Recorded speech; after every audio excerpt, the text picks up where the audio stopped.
Bonjour, bonjour. Eh bien, écoutez, comme très prochainement en plein air cet été à la halle, je ne sais plus le titre exact, en tout cas le cinéma, le Diagonal fait son cinéma en plein air. Vous allez pouvoir voir la Palme d'Or de cette année, un film de Ruben Östlund.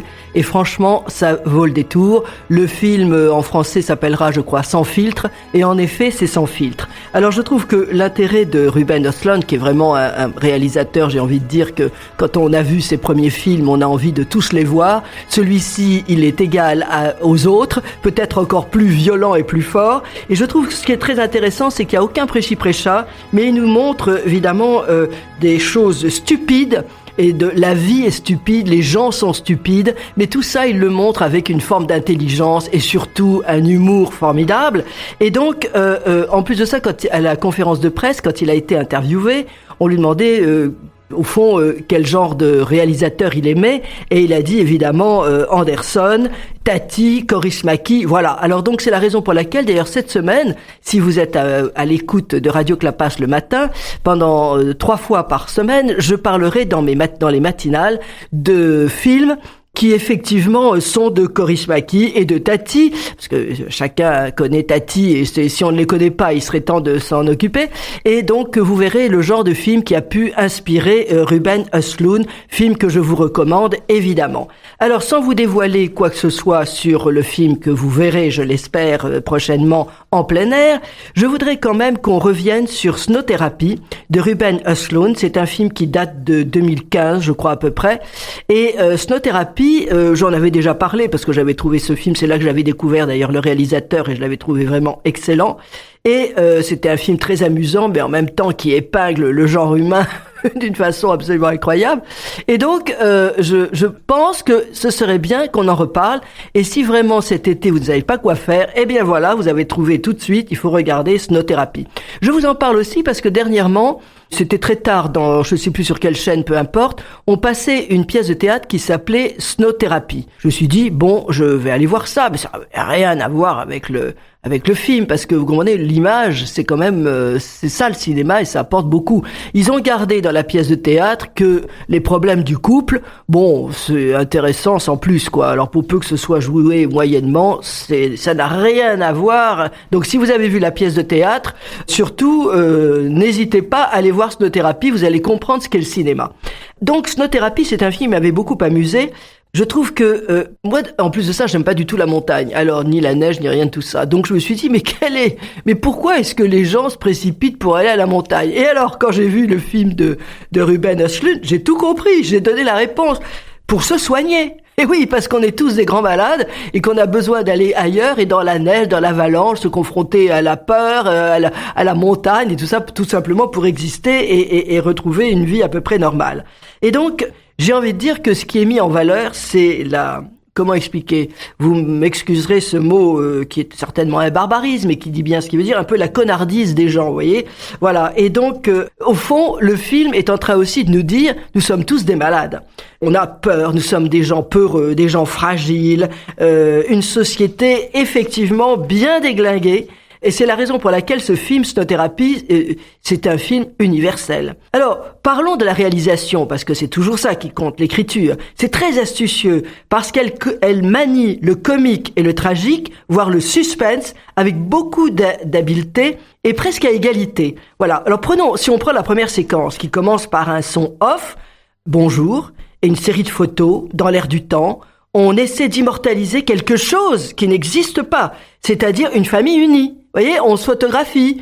Donc c'est en même temps, il a bien vu comment font les gens aujourd'hui. Alors ils sont là avec des têtes casquées qui s'entrechoquent, ils sont là, ils se font des photos, tout ça, ils ont l'air formidables dans la photo, mais on va voir plus tard que la famille, elle est loin d'être aussi proches les uns des autres. Et alors, après vous avez un paysage neigeux dans cette fameuse station de ski, je crois que c'est les Arcs en France, enfin bon, peu importe. Et c'est montré d'ailleurs comme un décor assez hostile, parce que il y a des coups de canon, il y a des balais de dameuses dans la nuit, c'est assez, ça fait peur, quoi, voilà. Et c'est dans cette ambiance, les coups de canon, machin, les bruits des... Vous voyez, on n'est pas dans le silence le plus total, eh bien, les vacances commencent. Alors, les vacances commencent, Et le fait de souligner les jours qui s'égrènent, ça accentue l'ennui et la dégradation de la famille en 4 jours. Et il semblerait d'ailleurs que la famille va mieux, surtout quand elle n'est pas réunie. Voyez, donc c'est pour vous dire que au-delà de tout ce que ça peut raconter, ça dit plein de choses sur la famille, sur les individus, etc., etc. Et le premier jour, c'est Harry qui apparaît le premier. Alors la caméra le suit. Il est avec son père, il va vers sa mère qui est en train de dire à Thomas, le père va se consacrer à sa petite famille. Vous voyez, il est formidable, le père, il est formidable, il est là, il les a amenés en vacances, etc., etc. Et voilà. Alors donc, famille assez ordinaire. Le père travaille, donc il est souvent absent, et la mère, évidemment, c'est le grand secours pour les enfants. Bon, alors il y a des glissades, oui, c'est ça, des glissades, mais très drôles, quoi. Il y a même Harry qui s'écroule de fatigue sur le lit, tout le monde est épuisé, et alors ils sont tous habillés en bleu sur le lit, on dirait des schtroumpfs, vous voyez. Donc voilà. Et donc au fond, on s'aperçoit que pour pouvoir dormir, ils sont obligés de faire des efforts avant et de s'agiter beaucoup. Voilà. Donc c'est pour vous dire qu'on sent bien quand même qu'il y a quelque chose de déglingué. Et après, il y a une séquence magnifique et je vous propose, on l'écoute parce qu'ils sont là, donc dans cette famille qui a l'air formidable. Ils sont en train de manger sur la terrasse et arrive, vous allez l'entendre. Merci beaucoup. De rien, bon appétit. C'est excellent. Goûte.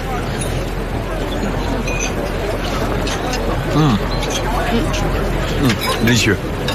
Pourquoi il n'y a pas de parmesan? C'était quoi? Oh, regarde Harry, regarde.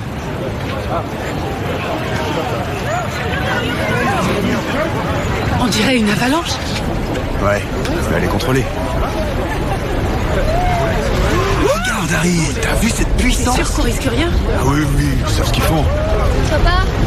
Tout va bien Harry. Ça paraît pas contrôlé. Harry, on risque rien.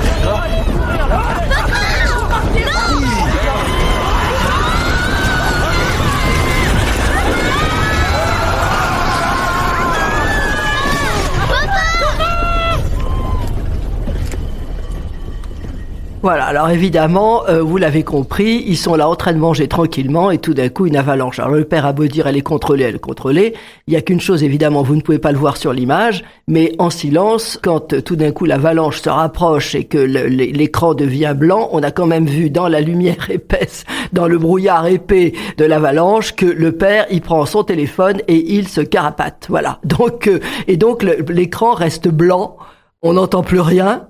On se dit le père s'est carapaté parce qu'on l'a vu, nous, mais les enfants et la famille et la mère est peut-être sous l'avalanche, donc peut-être mort. Voilà, donc déjà, on sait plus très bien sur quel pied danser. Voilà, cette fameuse séquence, cet écran blanc apparaissent à ce moment-là peu à peu des silhouettes, et cet effet est récurrent dans le film car il dit beaucoup des personnages, c'est-à-dire des absences, des présences, mais celles-ci sont légères et ces écrans blancs répondent à des écrans noirs dans le film. Donc c'est pour dire qu'il y a un style, il y a une réalisation, c'est pas une histoire qu'on raconte uniquement comme ça.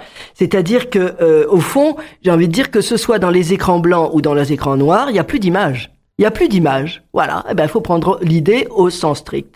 Alors, Ruben Östlund, donc le réalisateur, il manie le suspense avec des silences ou des bruits, mais des bruits légers, furtifs, comme le bruit de la glisse des skis, ou encore des bruits de canon qui déclenchent des avalanches. Au fond, c'est la guerre, c'est-à-dire qu'il y a, vous voyez, dans la vie de société qui paraît paisible, c'est la guerre. On se déteste, on se hait, c'est terrible. Voilà, et en même temps c'est dit, c'est-à-dire c'est l'image. C'est là que vous découvrez qu'il y a un vrai réalisateur. C'est l'image et le son qui font tout comprendre, quoi. Voilà, on parlait du décor, mais là aussi il loge dans un hôtel. Le décor de l'hôtel, c'est significatif parce que ce sont comme des cellules. Ça donne sur un couloir. C'est un couloir qui est comme un balcon. C'est comme au théâtre, voilà. Et d'ailleurs, il y a un seul personnage qui lui va partout librement, c'est l'homme de service qui est toujours avec l'aspirateur et il rentre dans toutes les portes, dans toutes les chambres. C'est le seul qui rentre un peu partout, voilà. Et c'est un couloir qui devient en même temps, quand les gens veulent parler et ne pas se faire entendre par soit les enfants, etc. Ce couloir suspendu devient comme une sorte de confessionnal parce que c'est le seul endroit où il y a une petite intimité et en même temps on est dans un vaste lieu énorme. Ils sont suspendus comme ça dans l'air entre terre et sol. Écoutez, c'est quand même très amusant. C'est quand même très amusant. Alors, je vous propose tout de suite d'aller écouter une deuxième séquence, parce qu'évidemment, inutile de dire que cette fameuse séquence, puisque je vais vous parler du confessionnal sur ce balcon suspendu, eh bien, quand ils rejoignent tous la chambre, il y a un moment, j'ai envie de dire, d'explication, mais vous verrez, où les silences sont plus pesants et plus, ils en disent plus que les paroles. On écoute. Attends, maman. Bon sang, Eva, tu pourrais nous attendre. Allez-y, entrez. Allez. Vera, rentre à l'intérieur. Rentre.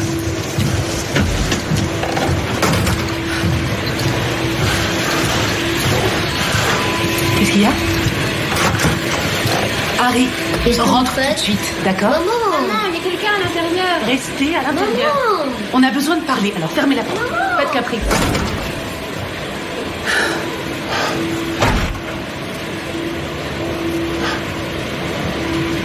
Quoi? T'as l'air d'être contrarié. C'est ça. T'es énervé?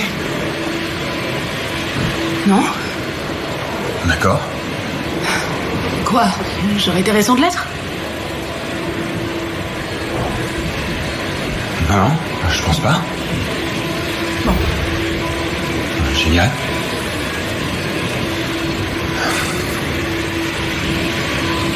Très bien. Peut-être qu'on pourrait rentrer. Oui. Allez.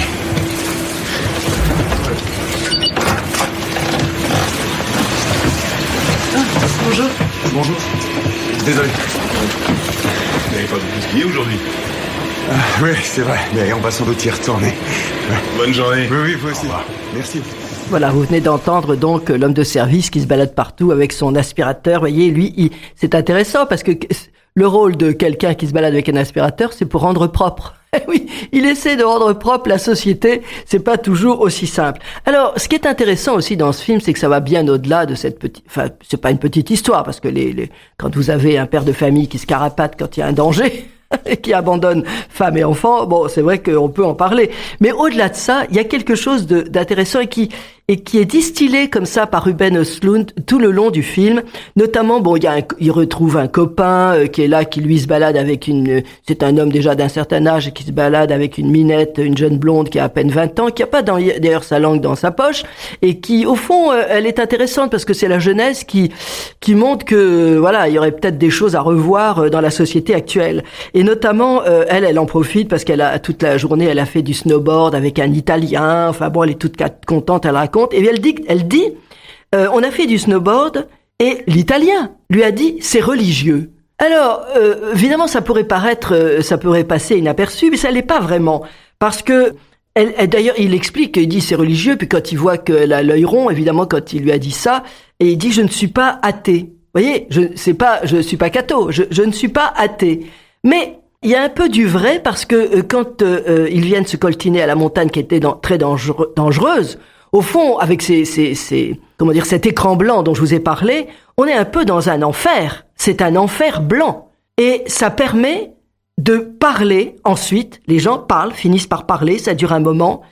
Et ça va même jusqu'à la fin du film, ils vont presque faire pénitence. Parce qu'ils vont sortir d'un car où ils ont très peur, et il y a une sorte de marche silencieuse avec tous à la fin, et c'est une marche qui est remarquable.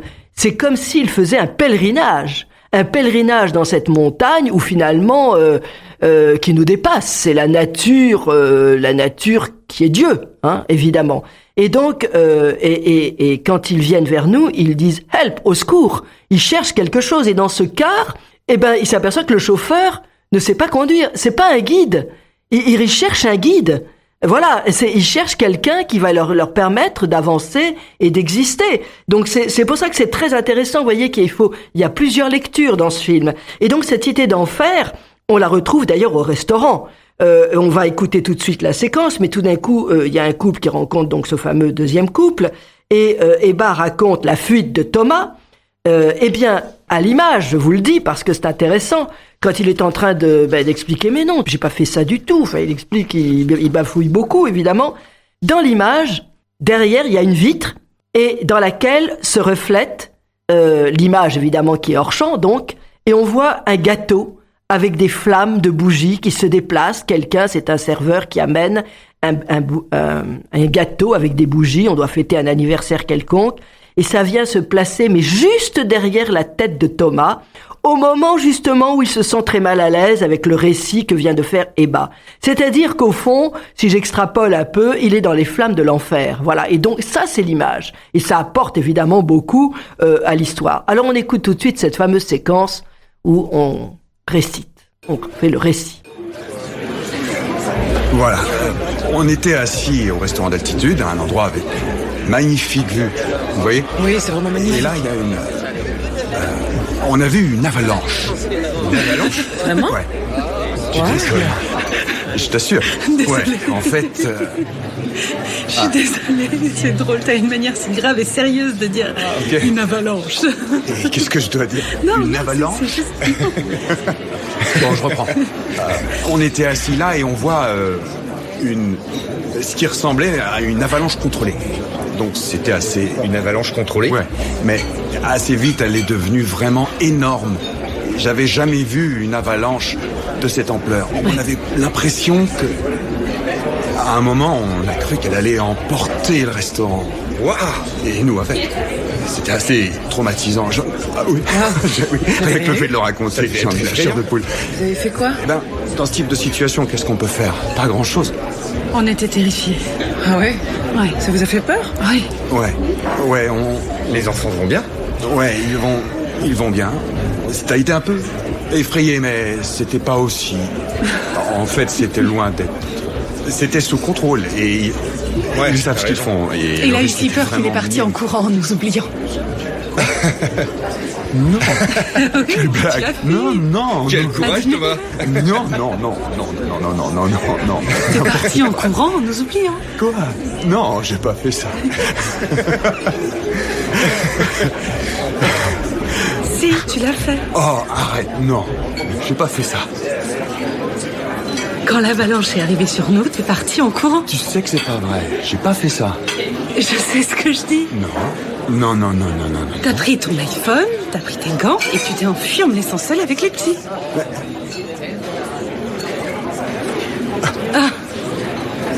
Bon, Ebba, s'il te plaît.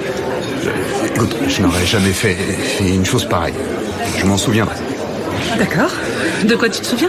Je me souviens pas de ça, en tout cas.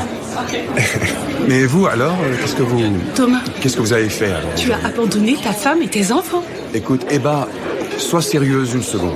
Hein. Personne ne peut courir avec des chaussures de ski. Tu le sais. Thomas. Donc, oui, en fait, je crois qu'on est quand même un peu... Sans doute un petit peu secoué par cette... Je crois que c'est une expérience assez éprouvante. Mais... Personne ne peut courir avec des chaussures de ski. Quoi ? Personne ne peut courir avec des chaussures de ski. Vraiment. Thomas soutient qu'il est impossible de courir avec des chaussures de ski. C'est ridicule. C'est le genre de situation qui se déclenche en un clin d'œil. C'est dur de savoir comment on réagirait. Est-ce qu'on peut, oui ou non, J'ignore comment moi je chaussures de ski. Pas courir, marcher vite, oui, mais pas courir. Non. Voilà, donc évidemment c'est une séquence formidable. C'est vrai que comme argument, effectivement, courir avec des chaussures de ski ou ne pas courir, le problème est là. On dévie complètement le problème. Ça aussi, c'est tellement vrai dans la vie de tous les jours que c'est formidable. Alors il y a d'autres séquences dans le film où notamment, là aussi, tout est épinglé. C'est pour ça que j'adore, parce que c'est fait toujours avec beaucoup d'élégance, mais c'est quand même, ça y va à fond. Notamment, vous savez, les gens, maintenant, on a le fameux GoPro, là, vous savez, cette espèce de petite caméra qu'on peut mettre sur son front ou je ne sais où, sur ses skis. Alors là, ils vont faire ensuite du ski parce que le père, évidemment, essaie quand même d'avoir l'air sympa auprès de la famille, quand même. Il veut essayer de rabibocher un peu tout. Et donc, ils sont là, et alors, ils filment, on voit rien parce que, et ça aussi, c'est comme ça que ça se passe, hein. On filme, on voit rien parce que il a fixé on voit juste la main qui tient le bâton. Et donc, moi, je trouve ça très drôle, ça m'amuse beaucoup. Ça n'amuse peut-être que moi, mais moi, ça m'amuse beaucoup, voilà. Alors, ils sont là dans la neige, au milieu des montagnes, et tout d'un coup, ils sentent qu'ils ont besoin, parce qu'ils sont à cran, parce qu'ils essaient d'avoir l'air, mais ils sont vraiment très énervés. Alors, ils hurlent. Et alors, c'est pour permettre de se défouler, et en même temps, c'est presque pour faire déclencher une avalanche, quoi, vous voyez. Mais non, il n'y a pas d'avalanche. Ils ne sont pas aussi démiurges qu'ils le croient, évidemment. Et donc, alors bon, après il y a un moment aussi où tout d'un coup il y a le gamin, enfin je veux pas sur le détail, mais bon, il y a le gamin, on le trouve plus, alors la mère va à sa rescousse, mais évidemment il y a la brume qui monte, alors donc tout d'un coup on la retrouve plus, et donc le père finit, bon alors il y va, lui qui avait peur de tout, il finit quand même par se dire faut peut-être quand même que j'aille retrouver ma femme qui est paumée, et donc il finit par la trouver, et là on retrouve là aussi toujours cet écran blanc dont je vous ai parlé, qui se dissipe peu à peu, et on le retrouve, il y a comme un cut, c'est-à-dire une ellipse, et on le retrouve, il a sa femme dans ses bras. C'est intéressant parce que c'est comme une Pietà à l'envers. C'est pas Marie qui tient Jésus dans ses bras, c'est ce pauvre père, Marie, qui tient sa femme dans les bras. C'est-à-dire, voilà, comme si il avait réussi la famille, il a tout sauvé. Et d'ailleurs, à un moment, on entend « on a réussi ». On l'entend 2 fois, vous voyez, en son off, voilà, évidemment. Et puis l'apothéose, c'est quand même cette marche dont je vous ai parlé, cette fameuse marche silencieuse dans le froid. Et tout d'un coup, on voit Thomas qui est là et qui veut fumer. Il dit « Mais tu fumes, Marie ?» « Oui, je fume. » C'est-à-dire, il se remet à fumer. Tout d'un coup, il redevient un mec. Excusez-moi, mais ça a l'air d'être un peu ça. C'est-à-dire, aujourd'hui, cela devient une marque de liberté et de dissidence. Fumer, voilà. Donc, voilà. Donc, vous l'avez compris, c'est un film extrêmement grinçant qui manie l'humour avec une extrême élégance. Et au fond, ça dénonce l'inconsistance des êtres, quoi, voilà. Alors moi, inutile de vous dire que je suis mais une fan absolue de Ruben Östlund. The Square, c'était pareil, et si vous allez voir sans filtre, allez voir sans filtre, je vous assure que ça vaut aussi le détour. On va s'écouter la fameuse dernière séquence.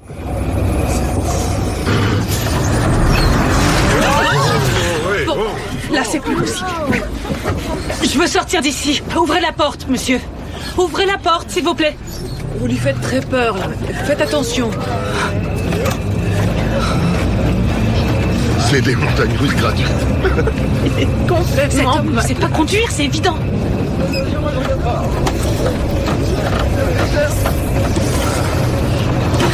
Ça se passe.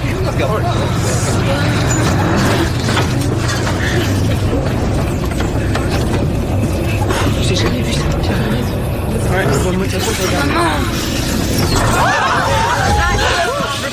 Ouvrez les portes, s'il vous plaît, je veux sortir. Ouvrez les portes. Ouvrez cette putain de porte. Je veux sortir d'ici, s'il vous plaît. Vera, prends ton blouson de ski. Qu'est-ce que tu fais?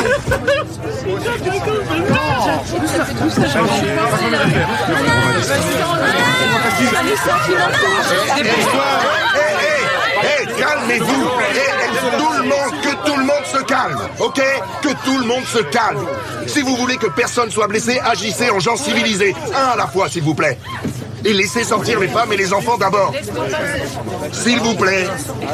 Allez, tout le monde. Doucement. Voilà, très bien. Pas besoin de se presser. Attention en sortant, on est sur la route. Vas-y. Super. Je vais faire le voyage, merci.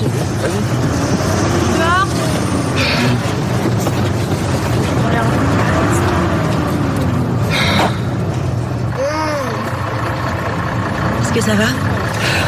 C'est bien que tu sois sorti de ce car. Ça va, toi?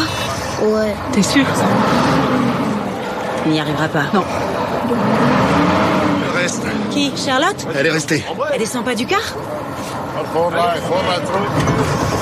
Mon Dieu, ce type est complètement... N'importe quoi. Stop.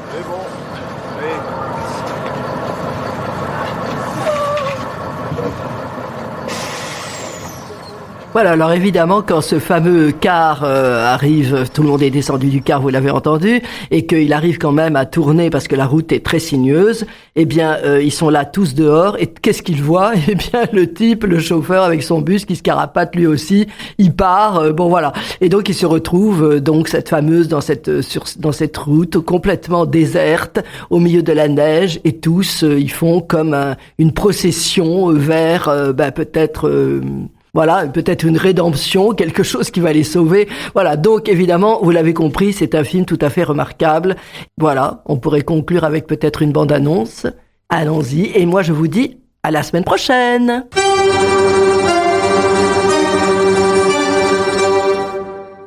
Where do you come from? From Sweden. Sweden, yes. Very good. I'll make you the beauty picture together. Come on. 1, 2, smile. Good one.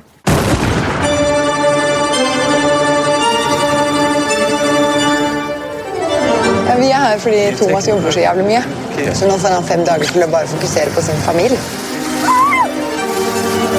Ni är såna jäkla krafter. Är det safe? Ja. De vet vad de gör. Pappa! Det är ingen fara. Pappa! Kontrollera. Pappa! Harry, det är lugnt.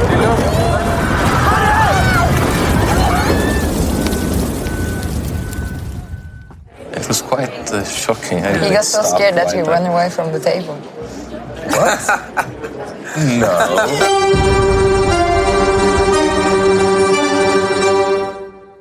Jag delar inte den upplevelse av det vi var med om.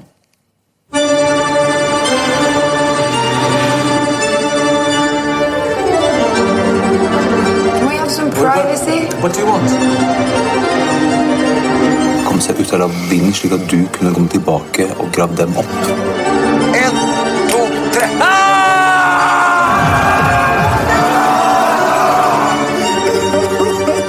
Du gråter jo ikke på riktig. Nej, det kanske jag inte gör. Men du hade Ebba, kom.